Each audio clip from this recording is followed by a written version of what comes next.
Next topic that we are starting today, और बहुत ही इंपॉर्टेंट टॉपिक है हर एक प्रोग्रामिंग लैंग्वेजेस का, not just C plus plus, Java या फ्यूचर में आप जितनी भी प्रोग्रामिंग लैंग्वेजेस पढ़ोगे, सबसे इम्पोर्टेंट पार्ट जो होता है दैट इज डेटा टाइप। अब यहाँ पे जब भी हम किसी भी तरीके के वेरिएबल क्रिएट करते हैं, जैसे कि लास्ट क्लास में हमने एक प्रोग्राम कवर किया था रेक्टेंगल के एरिया से रिलेटेड, वहां पे मैंने 3 वेरिएबल्स क्रिएट किए थे, लेंथ, ब्रेड्थ एंड एरिया। तो जब भी हम वेरिएबल्स को क्रिएट करते हैं तो उसके पहले हमें उनका टाइप बताना जरूरी होता है, यानी कि डेटा टाइप स्पेसिफाई करना कंपलसरी होता है। अगर आपने डेटा टाइप नहीं लिखा है तो आएगी आपके प्रोग्राम में एरर। तो बेसिकली डेटा टाइप होता क्या है? It represents the type of data, मतलब जिस तरीके के डेटा पे हम काम करवाने वाले हैं वो क्या है, वो अल्फाबेट्स हैं, वो प्लस माइनस के सिंबल है, वो नंबर है, या फिर वो कोई डेसिमल के अंदर वैल्यू है, क्या है, किस तरीके की वैल्यू को यूज करके हम प्रोसेसिंग करने वाले हैं, वो कहलाता है हमारा डेटा टाइप। जो हमने फ्लो चार्ट के अंदर क्वालिटी वाला पार्ट डिस्कस किया था, the type of data that we are using, numeric हम लोगों ने काम में लिया है, तो जो क्वालिटी होती है डेटा की वो कहलाता है डेटा टाइप्स। सिंपली अगर आपको इसको डिफाइन करना हो तो it represents the type of data. अब यहाँ पे हमने अभी तक सिर्फ एक ही एग्जांपल कवर किया है, that is of int keyword. अब इंट का मतलब मैंने आप लोगों को पहले भी कहा था, यानी कि हम इस टाइप के नंबर्स को काम में लेने वाले हैं जिनमें किसी भी तरीके का पॉइंट नहीं होता है। तो यहाँ पे जो लेंथ टाइप का वेरिएबल क्रिएट होगा वो क्या करेगा, वो ऐसे नंबर को होल्ड करेगा, पूरे होल नंबर्स होंगे, चाहे पॉजिटिव में हो चाहे नेगेटिव में हो, डेसिमल वैल्यू नहीं होगी। तो यहाँ पे वेरिएबल को क्रिएट करने से पहले टाइप को स्पेसिफाई करना कंपलसरी है, because it is representing the type of data that we will use in our program. अब सी लैंग्वेज के अंदर जो डेटा टाइप्स की कैटेगरी है उसे मेजरली 2 पार्ट्स में डिवाइड किया गया है। सबसे पहली कैटेगरी जो है वो कहलाती है प्रिमिटिव, फंडामेंटल या फिर प्री डिफाइंड, और सेकंड जो कैटेगरी है वो कहलाती है नॉन प्रिमिटिव, डिराइव्ड या फिर यूजर डिफाइंड। अब इन टर्म्स का मतलब क्या है, वन बाय वन हम लोग देखते हैं।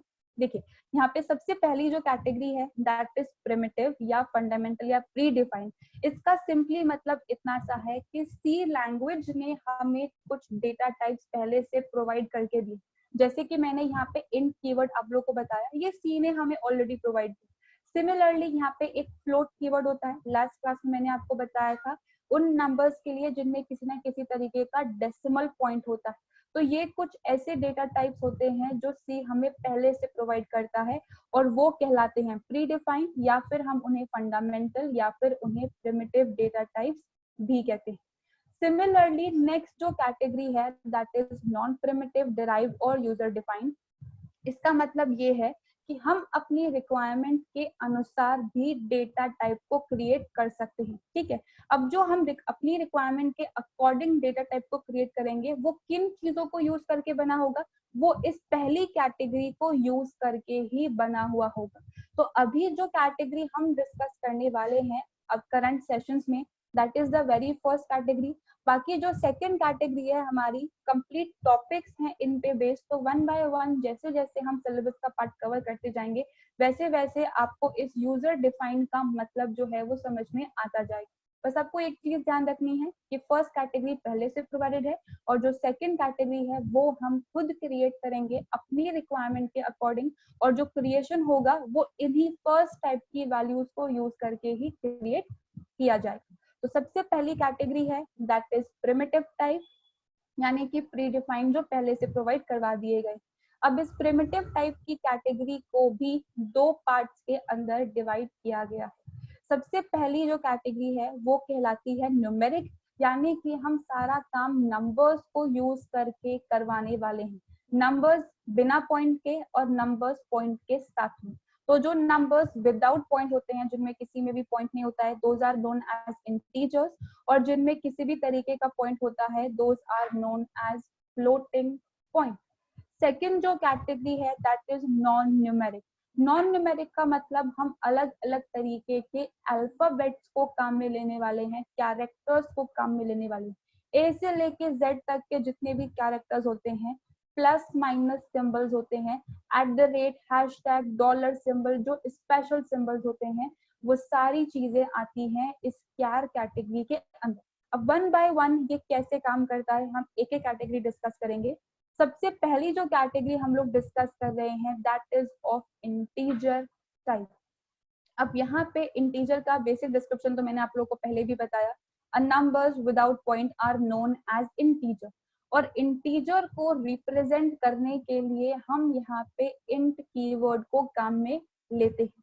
यानी कि अगर मुझे इंटीजर टाइप का वेरिएबल क्रिएट करना है तो सबसे पहले मुझे इंट कीवर्ड लिखना होगा और उसके बाद मेंशन करना होगा मेरे वेरिएबल का नाम। जैसे कि मैंने इस तरीके का स्टेटमेंट लिखा है, यहाँ पे मैंने नम नाम का एक वेरिएबल क्रिएट किया है जो कि है इंटीजर टाइप।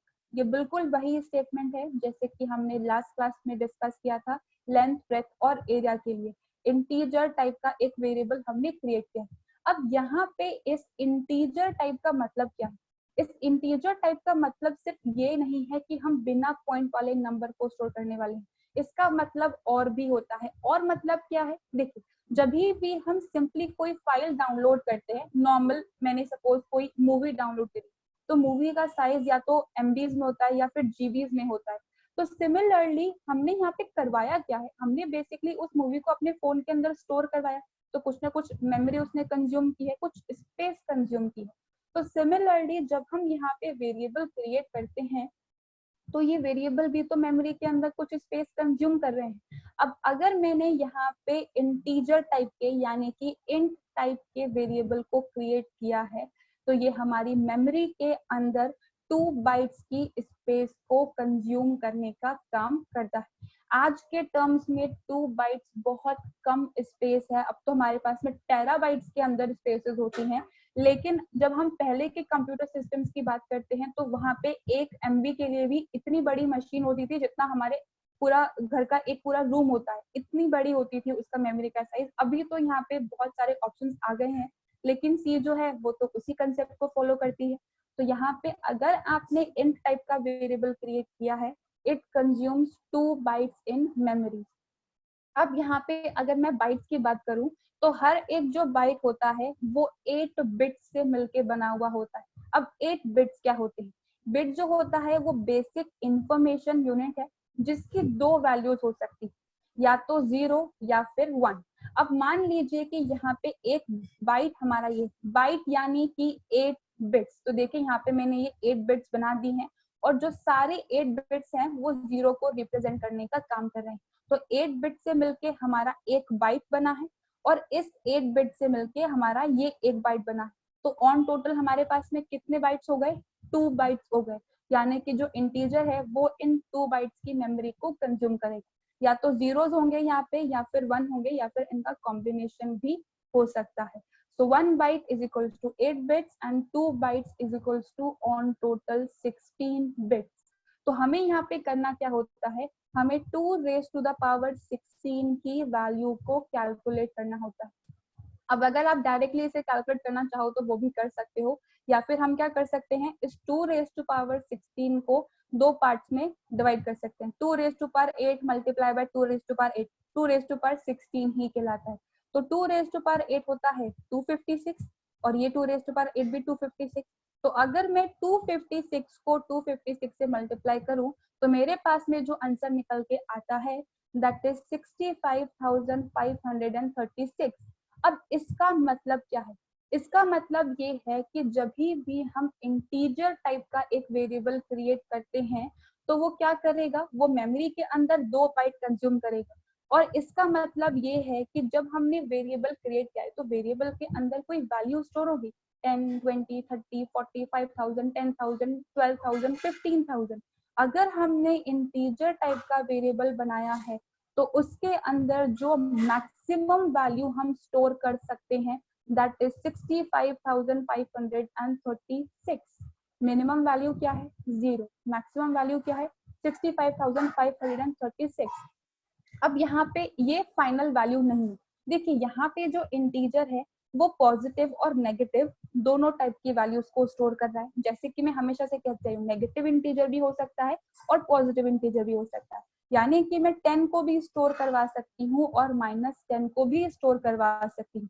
तो क्योंकि जो इंटीजर है वो दोनों टाइप की वैल्यूज को सपोर्ट करता है, तो हम क्या करते हैं, हमारे पास में जो ये फाइनल वैल्यू आई थी रेज टू द पावर के कैलकुलेशन से 65,536, इसको हम 2 से डिवाइड करते हैं। तो अगर इस नंबर को मैं 2 से डिवाइड करूं तो मेरे पास में जो आंसर आएगा that will be 32,768। तो अगर आपने यहाँ पे इंटीजर टाइप का वेरिएबल क्रिएट किया है तो आप -32,768 से लेके +32,767 तक की वैल्यूज को ही स्टोर कर सकते हैं। अब यहाँ पे हो सकता है आप लोगों में से कुछ लोगों ने नोटिस किया हो, कुछ लोगों ने नोटिस नहीं किया हो। देखिए यहाँ पे जब मैंने डिविजन ऑपरेशन परफॉर्म किया तो आंसर क्या आया है 32,768। तो माइनस की रेंज तो मुझे समझ में आ गई, -32,768। लेकिन अगर हम यहाँ पे पॉजिटिव की रेंज की बात कर रहे हैं तो 767 यहाँ पे है। एक वैल्यू का ही डिफरेंस है, लेकिन डिफरेंस है, क्यों डिफरेंस है? क्योंकि हम जब नेगेटिव वैल्यूज को लिखना स्टार्ट करते हैं तो जो नेगेटिव वैल्यूज होती हैं वो -1 से शुरू होती है, -1, -2, -3, -4, -5 and so on up till जो एंड लिमिट है -32,768। लेकिन अगर हम यहाँ पे होल नंबर्स की बात करते हैं तो होल नंबर्स जो होते हैं वो 0 से स्टार्ट होते हैं, 0, 1, 2, 3, 4, 5, 6 and so on up till 32,767। देखिए मैं यहाँ पे सिंपल एडिशन ऑपरेशन परफॉर्म नहीं कर रही हूँ कि इस नंबर में अगर मैं 0 को ऐड करूं तो क्या आएगा। यहाँ पे हम बात कर रहे हैं टोटल काउंट ऑफ वैल्यूज जो आप स्टोर करवा सकते हो। तो क्योंकि इन वैल्यूज के अंदर 0 को भी कंसिडर किया जाता है तो इसका टोटल काउंट भी 32,768 ही हो जाएगा। 0 भी एक वैल्यू के तौर पे काम में ली जाती है। 0 is a very important digit, ठीक है, इन मैथमेटिक्स और इन टर्म्स ऑफ अमाउंट। तो यहाँ पे इसी वजह से ये +32,767 तक ही काम करता है। तो अगर आपने इंटीजर टाइप का वेरिएबल बनाया है तो वो कहाँ से कहाँ तक की वैल्यूज को स्टोर कर सकता है, ये उसकी रेंज है, -32,768 से लेके +32,767 तक की वैल्यूज को वो स्टोर कर सकता है। अब आप लोगों में से हो सकता है कुछ लोग ऐसा क्वेश्चन पूछे कि अगर इससे ज्यादा वैल्यू दे दे तो क्या होगा, प्रोग्राम में एरर आएगी? नहीं, प्रोग्राम में एरर नहीं आती, बल्कि होगा क्या, हमने अगर यहाँ पे इस रेंज के बाहर यानी कि इस लिमिट को एक्सीड करते हुए कोई नंबर प्रोवाइड करवा दिया है तो हमने जो नंबर दिया होगा वो मेमोरी में से लॉस्ट हो जाएगा और उसकी जगह कोई और डमी वैल्यू आ जाएगी, मतलब कुछ गार्बेज वैल्यू आ जाएगा, ऐसा वैल्यू जो हमारे काम का नहीं है। तो आपको ये चीज ध्यान रखनी है कि अगर इंटीजर टाइप आपने क्रिएट किया है तो आप बस इसके बीच के नंबर्स ही दे सकते हो। अगर आपने यहाँ पे 33,000 नंबर दे दिया, माइनस में 33,000 नंबर दे दिया, तो फिर क्या होगा, हमारी जो ओरिजिनल वैल्यू है, जो ओरिजिनल इनपुट हमने प्रोवाइड किया है वो लॉस हो जाएगा और उसकी जगह कोई गार्बेज वैल्यू आ जाएगी। अब मान लीजिए मैंने यहाँ पे कुछ इस तरीके के इनपुट दिए, ठीक है, 32,768 मैंने इनपुट दिया, ये रेंज के बाहर का नंबर है, भले एक ही वैल्यू मैंने एक्स्ट्रा दी है, एक नंबर ही, बस मैंने +1 करके एक वैल्यू एक्स्ट्रा दी है, लेकिन ये हमारी रेंज के बाहर है। तो यूजुअली यहाँ पे होता क्या है, यहाँ पे एक सर्कुलर पैटर्न चल जाता है, मतलब यहाँ पे होगा क्या, जो पॉजिटिव में एक्सीडेड वैल्यू है वो अब नेगेटिव में कन्वर्ट हो जाएगी और फिर नेगेटिव से हमारी उल्टी वैल्यू चलने लगेगी। तो यहाँ पे अगर मैंने 32,768 इनपुट दिया है तो ये नेगेटिव में कन्वर्ट होके किसको रिप्रेजेंट करेगा, इस 32,768 को रिप्रेजेंट करने लगेगा। तो आपके पास में कुछ इस तरीके का आउटपुट आएगा। अब इनपुट मैंने ये दिया है और आउटपुट में मुझे ये मिल रहा है, तो ये तो मेरे लिए कुछ काम की है ही नहीं ना, तो ये एक तरीके की डमी वैल्यू है, ये एक तरीके की गार्बेज वैल्यू है जिसको यूज करके हम कुछ भी कैलकुलेशन इम्प्लीमेंट नहीं कर सकते। सिमिलरली अगर मैंने यहाँ पे कुछ इस तरीके की वैल्यू दी 32,769, तो यहाँ पे होगा क्या, यहाँ पे फिर से क्योंकि लिमिट को ये एक्सीड कर रहा है तो फिर से सर्कुलर लूप चल जाएगा और ये नेगेटिव के अंदर वैल्यू चली जाएगी। तो -32,767 देखिए यहाँ पे जैसे जैसे मैं इसमें +1 करती जा रही हूँ, जैसे जैसे वैल्यूज में +1 करती जा रही हूँ, वैसे वैसे यहाँ पे इस नेगेटिव वैल्यू में भी डिक्रीमेंट होता जा रहा है। मैंने यहाँ पे 69 पास किया तो 68 के बजाय अब यहाँ पे 67 आ गया। सिमिलरली अगर मैंने यहाँ पे 70 पास किया है तो फिर से एक वैल्यू का डिक्रीमेंट हो गया है, 66 आ गया है। तो अगर आप लिमिट के रेंज के बाहर काम करोगे तो सर्कुलर लूप चल जाएगा, यहाँ पे सर्कुलर पैटर्न फॉर्म हो जाएगा और जो वैल्यू है वो इसी के बीच में घूमती रहेगी। तो बेसिकली हमारे पास में एक गार्बेज वैल्यू आ जाएगी।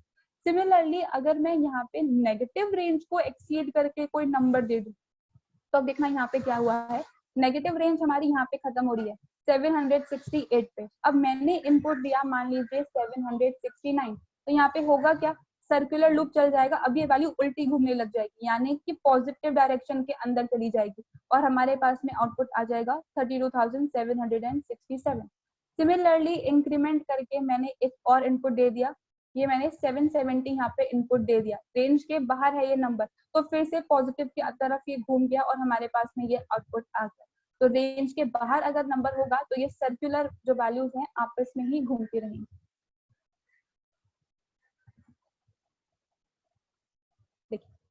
देखिए यहाँ पे जैसे कि मैंने आप लोगों को अभी बताया कि अगर हमें दो टाइप की वैल्यूज को स्टोर करवाना है, पॉजिटिव एंड नेगेटिव, तो यहाँ पे होता क्या है, हम उस नंबर को 2 से डिवाइड करते हैं। जो नंबर है हमारा 2⁻16, उसको हम 2 से डिवाइड करते हैं तो हमारे पास में कुछ इस तरीके की रेंज जो है वो फॉर्म होती है। तो यहाँ पे ये पॉजिटिव और नेगेटिव दोनों टाइप की वैल्यू को स्टोर कर सकता है। तो अगर हम यहाँ पे वेरिएबल डिक्लेयर करते हैं इंट नम, तो ये जो सी का कंपाइलर है वो क्या करता है, वो ऑटोमेटिकली अज्यूम कर लेता है कि आपने यहाँ पे साइंड टाइप का एक वेरिएबल क्रिएट किया है। साइंड का मतलब आप इसमें पॉजिटिव और नेगेटिव दोनों टाइप की वैल्यूज को स्टोर करवाना चाहते हो।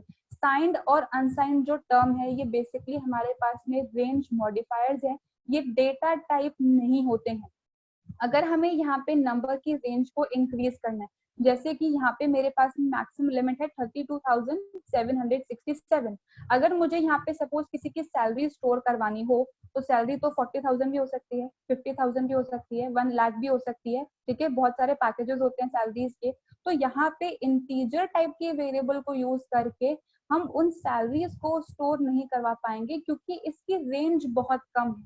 तो अगर आपने यहाँ पे इंट नम वेरिएबल क्रिएट किया है तो बाय डिफॉल्ट जो सी का कंपाइलर है वो अज्यूम कर लेता है कि आपने साइंड टाइप की रेंज को काम में लिया है, यानी कि आपने इस रेंज के अंदर ही वैल्यू को स्टोर करवाना। तो फॉर एग्जाम्पल मेरे पास में 100 स्टूडेंट्स है और मुझे सबका रोल नंबर स्टोर करवाना है, तो 1 से लेके 100 तक की वैल्यू तो इसके अंदर फॉल करती ही है। सिमिलरली मान लीजिए कि मेरे पास में कोई एक ऑर्गेनाइजेशन है, उस ऑर्गेनाइजेशन के अंदर 10 डिपार्टमेंट है, 10, 20, 30, 40, 50, 60, 70, 80, 90 एंड 100। तो जब भी हमें कुछ इन छोटी छोटी वैल्यूज को स्टोर करवाना होता है तो हम उसके लिए इंटीजर टाइप के वेरिएबल को क्रिएट करते हैं। तो अगर आप चाहो तो आप इंट नम भी ले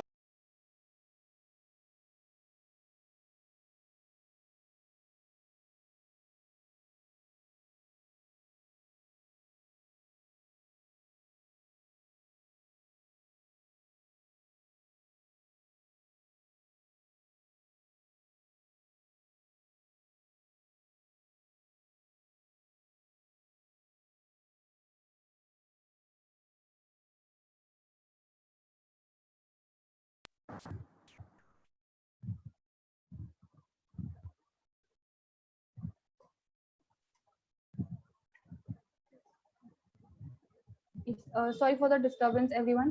देखिए यहाँ पे जैसे कि मैं कह रही थी, अगर हम यहाँ पे डायरेक्टली इंट नम क्रिएट करते हैं या फिर उसके आगे हम साइंड कीवर्ड को मेंशन कर देते हैं, तो दोनों का मतलब यही है कि आप पॉजिटिव और नेगेटिव दोनों वैल्यूज को स्टोर करवाना चाहते हो। अब यहाँ पे अगर आपने साइन को मेंशन नहीं भी किया है तो भी पाइथन का जो कंपाइलर है वो ऑटोमेटिकली बाय डिफॉल्ट इसको अज्यूम कर लेता है। अब जैसे कि आप में से किसी एक ने क्वेश्चन पूछा कि दोनों नहीं एक टाइप की वैल्यू ही स्टोर करवानी हो, मतलब मुझे यहाँ पे नेगेटिव वैल्यू से कोई काम नहीं। देखिए जब भी हम यहाँ पे किसी सपोज स्टूडेंट का रोल नंबर अगर मैं स्टोर करवा रही हूँ तो रोल नंबर तो हमेशा पॉजिटिव ही होता है ना, 1 2 3 4 5 6, कभी किसी का रोल नंबर -1 -2 थोड़ी होता है।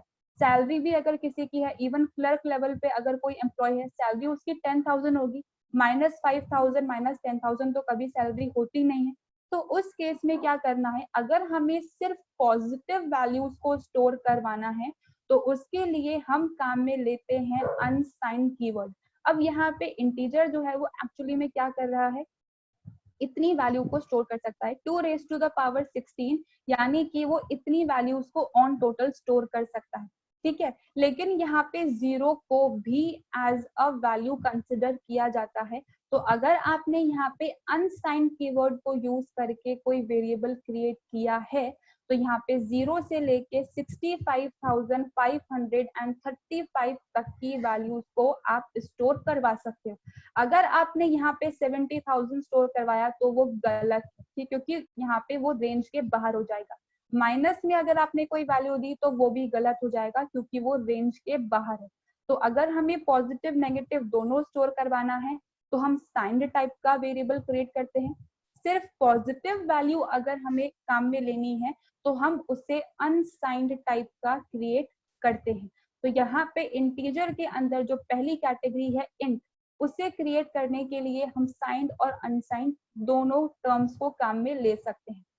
इंटीजर के दोनों टाइप्स नहीं है, ये मैं फिर से एक बार बता रही हूँ, ये बेसिकली रेंज को मॉडिफाई करने के लिए काम में लिए जाते हैं। इनिशियली जो हमारी रेंज है वो ये है, अब इस रेंज को अगर इंक्रीज करना है तो हम इस वेरिएबल को, इस नम नाम के वेरिएबल को अनसाइंड टाइप का बना सकते हैं।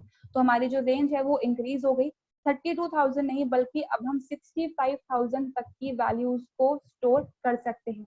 तो ये जो अनसाइंड कीवर्ड है, कंपाइलर इस कीवर्ड की हेल्प से खुद ब खुद ही समझ जाता है कि आप यहाँ पे पॉजिटिव वैल्यू स्टोर करवाने वाले हो। नेगेटिव वैल्यू दी, एरर आएगी, प्रोग्राम आपका ऑटोमेटिकली बंद हो जाएगा। तो यहाँ पे ये है हमारे दो टर्म्स, साइंड एंड अनसाइंड।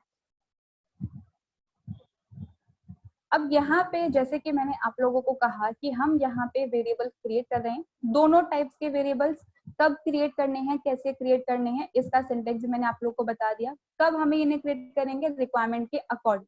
अब यहाँ पे जैसे कि मैंने रेक्टेंगल के अंदर तीनों वेरिएबल्स क्रिएट करे थे, या यहाँ पे मैंने जो नम नाम के वेरिएबल क्रिएट करे, बेसिकली यहाँ पे हमने किया क्या है, एक मेमोरी लोकेशन, एक जगह को रिजर्व करवाया है। तो जो भी मेमोरी लोकेशन है, जो भी सेल होता है, वो कभी भी मेमोरी के अंदर खाली नहीं रहता है। तो अगर आपने यहाँ पे नम नाम का वेरिएबल कोई क्रिएट किया है, इनपुट तो हम आगे इंस्ट्रक्शंस के अंदर लेने वाले हैं, अभी करंटली ये खाली है, ठीक है, हम मान के चलते हैं ये खाली है, लेकिन जो रैम होता है वो कभी भी किसी भी सेल को खाली नहीं रखता है। वो क्या करता है, इस वेरिएबल के अंदर एक डमी वैल्यू इनपुट कर देता है। डमी वैल्यू मतलब कोई भी यहाँ पे एक ऐसी वैल्यू आ जाएगी जो हमारे कोई काम की नहीं है। बेसिकली गार्बेज है, गार्बेज का मतलब क्या होता है, कचरा, कूड़ा, ठीक है, जो हमारे कोई काम का नहीं है। तो एग्जैक्टली में जब हम वेरिएबल क्रिएट करते हैं तो यहाँ पे अगर आपने कोई वैल्यू नहीं लिखी है इसके अंदर, सिर्फ वेरिएबल को डिक्लेयर किया है, तो इसके अंदर गार्बेज वैल्यू मतलब कोई डमी वैल्यू आ जाएगी, कोई ऐसी वैल्यू जो हमारे कोई काम की नहीं है। तो यहाँ पे भी गार्बेज वैल्यू का मतलब यही था कि अगर हम रेंज के बाहर कोई नंबर देते हैं तो जो नंबर है वो लॉस हो जाता है और कोई दूसरी वैल्यू के अंदर कन्वर्ट हो जाता है, कोई ऐसी वैल्यू के अंदर कन्वर्ट हो जाता है जो हमारे कोई काम की नहीं है। तो यहाँ पे जो फालतू और बेकार वैल्यूज होती हैं, these are known as garbage values, जिनको यूज करके हम किसी भी तरीके का कुछ भी काम नहीं कर सकते। अब यहाँ पे जैसे कि मैंने कहा कि कोई भी सेल होता है वो कभी भी खाली नहीं होता है, रैम उसमें कुछ ना कुछ डमी वैल्यू अपनी तरफ से इनपुट कर देगा। अब अगर हम जब भी वेरिएबल को डिक्लेयर करते हैं तो यहाँ पे वेरिएबल्स को अगर आपने कोई वैल्यू प्रोवाइड नहीं दी है तो उनके अंदर गार्बेज ही रहेगा।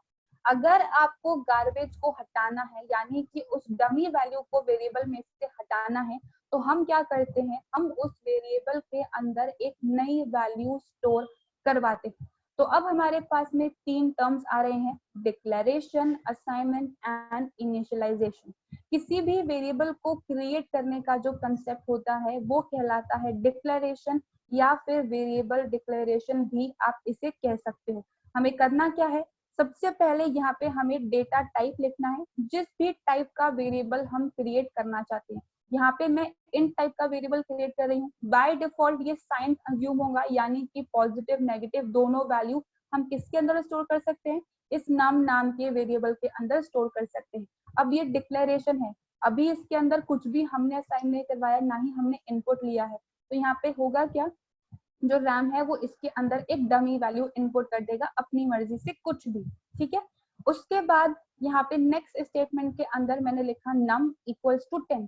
तो यहाँ पे 10 क्या है, एक वैल्यू है जिसे मैंने num के अंदर स्टोर करवाया है। तो जब भी हम किसी वैल्यू को किसी वेरिएबल के अंदर स्टोर करवाते हैं तो वो कहलाता है वेरिएबल असाइनमेंट, या फिर उसे सिंपल असाइनमेंट भी हम कहते हैं। तो यहाँ पे अगर आप चाहो तो दो अलग स्टेटमेंट में ये काम कर सकते हो, डिक्लेरेशन एंड असाइनमेंट, या फिर हम एक सिंगल स्टेटमेंट के अंदर भी ये काम कर सकते हैं, वेरिएबल को डिक्लेयर करना और उसमें कोई वैल्यू असाइन करना। अब यहाँ पे जिस टाइम पे वेरिएबल क्रिएट हुआ है उसी टाइम पे मैंने इसके अंदर वैल्यू जो है वो असाइन करवा दी है। तो अब इस नम के अंदर किसी भी तरीके का गार्बेज प्रेजेंट नहीं होगा। यहाँ पे इनिशियल वैल्यू इसके अंदर 10 है। अब मान लीजिए मैंने इस 10 के अंदर 5 को प्लस कर दिया, 2 को मल्टीप्लाई कर दिया, तो इस नम की वैल्यू फ्यूचर में चेंज हो सकती है डिपेंडिंग अपॉन द कैलकुलेशन जो हम इम्प्लीमेंट करेंगे, लेकिन जो इनिशियल वैल्यू है दैट विल बी 10। तो जब भी डिक्लेरेशन के साथ साथ हम किसी वेरिएबल को कोई इनिशियल वैल्यू, कोई स्टार्टिंग वैल्यू प्रोवाइड करवा देते हैं तो वो कहलाता है इनिशियलाइजेशन। सिंपल वेरिएबल को क्रिएट करना इज डिक्लेरेशन, कुछ वैल्यू उसके अंदर असाइन करवाना इज असाइनमेंट, और डिक्लेरेशन के साथ साथ कोई इनिशियल वैल्यू प्रोवाइड करवाना कहलाता है initialization. So these are the very 3 terms. इन तीनों टर्म्स के अंदर किसी को कुछ कंफ्यूजन? ऑलराइट, इसके आगे के जो भी हमारे पास में टर्मिनोलॉजी बाकी रह गई है इंटीजर से रिगार्डिंग, वो फिर हम लोग नेक्स्ट क्लास में स्टार्ट करेंगे। तब तक आप लोग एक बार सारे पॉइंट्स रीड करके देखना, किसी को कुछ भी प्रॉब्लम आता है then let me know in the next session.